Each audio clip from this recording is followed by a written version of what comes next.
aklat Katoliko daw, na ang pari daw mismo ang nagtuturo, yung nasambahin ang larawan. Yon daw ang author daw ng aklat na yon. Pakinggan po ninyo ang kanyang sinasabi dito sa pahina 79 pagkatapos po at 82. Puntahan natin. Meron daw silang aklat. Aklat Katoliko daw, na ang pari daw mismo ang nagtuturo, yung nasambahin ang larawan. Yon daw ang author daw ng aklat na yon ay si Father Luis D. Amisquita. Ilang beses na itong ginagamit nila, at panood po natin sa screen, ha? Yung video po na pinakita ng isang Iglesia ni Cristo minister na meron daw aklat silang batayan. Munting aklat Katoliko. Ang pamagat po ay katisismo. Munting aklat Katoliko. Ang pamagat po ay katisismo. Ito po ay tinagalog ng paring si Luis de Amisquita. Pakinggan po ninyo ang kanyang sinasabi dito sa pahina 79 pagkatapos po at 82. Pagbangon mo sa banig. Sabi, natutulog ka. Gusto kasi banig noon eh, no? Ngayon, hindi na yata uso banig eh. Pagbangon mo sa banig, agad kang manikluhod sa harap ng isang krus o isang mahal na larawan. Bakit daw? Ituloy natin. Kung maninikluhod ka sa tapat ng altar, magwika ka ng ganito, sinasamba kita. Hindi po kami may sabi. Dito po sa aklat ay sinulat ng pare, ang utos, pagbangon mo sa banig, ni hindi ka pa daw nakapaghihilamos o nakapagmumumog. Agad ka na daw manikluhod sa isang larawan o sa isang krus. At pagka nakaluhod ka, ang sabi ng pare, sabihin mo, sinasamba kita. Parang kung nakikinig ka na parang close-minded ka especially, talagang makapagsasabi ka na parang totoo yung sinasabi.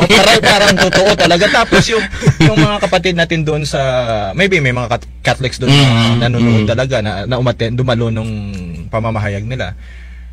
Ngayon, dahil may pinakita siya aklat, kailangan alamin natin kung ano yung katotohanan doon. Oo, sige. Okay. Yun pong, yung pahina daw ay makikita yung sinasabi na sinasamba kita. Kasi ako, kahit hindi ako pare, hindi ako papayag at hindi ako naniniwala talaga na ituturo ng isang pare. Matinong pare. Sambahin.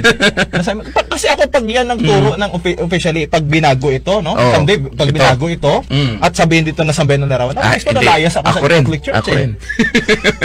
Now, sa page 79 daw, at sa page 82, nung aklat na may pamagat na katisismo ni Father Luis de Amisquita. Ngayon, dyan sa may mga internet connection po, i-google po natin yung katisismo ni Father Luis de Amisquita. Pakita po natin sa screen yung yung kung paano nila makikita yan.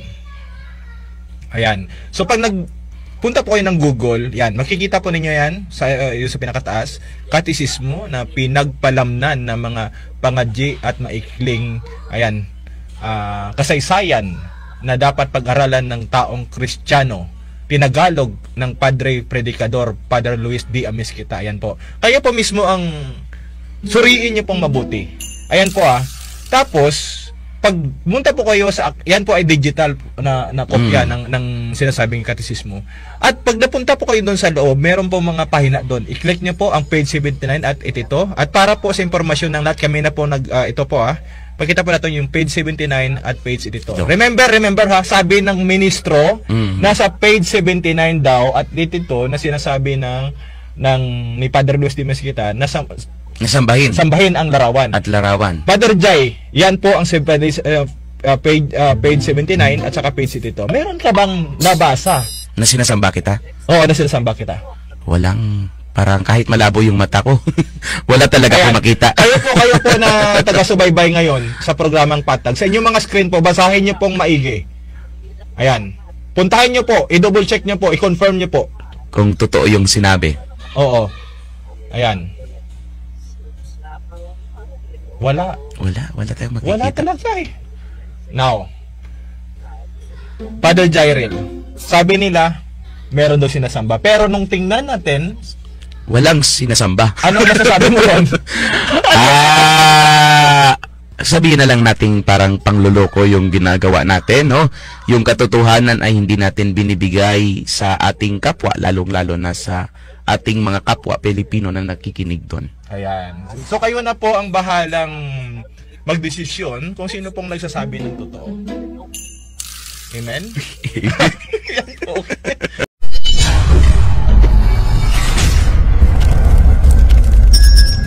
Kapatid, kindly follow the Facebook page and YouTube channel Mr. 721 Catholic po. Marami tayong matutunan na mga magandang bagay. God bless.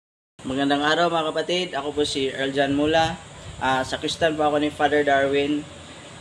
Ini-invite ko po kayo na mag-follow and subscribe sa YouTube channel ni Mr. 721 Catholic. God bless po.